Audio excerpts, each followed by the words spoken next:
Séance de jardinage sous-marin pour Louis Ricard. Ce lycéen est aux petits soins avec les plantes de son aquarium.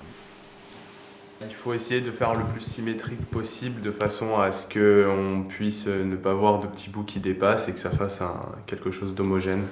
Un biotope inspiré du fleuve Amazone qu'il a imaginé lui-même et qui abrite toutes sortes de poissons, scalaires, néons ou encore corydoras.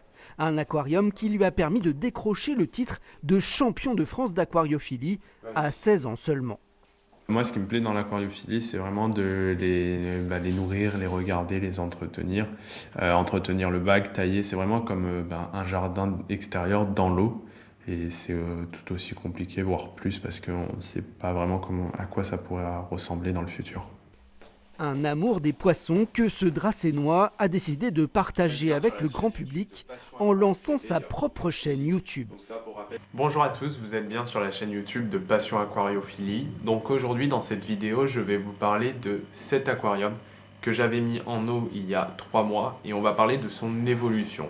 Des vidéos très pratiques qui rencontrent un petit succès et totalisent plus de 100 000 vues.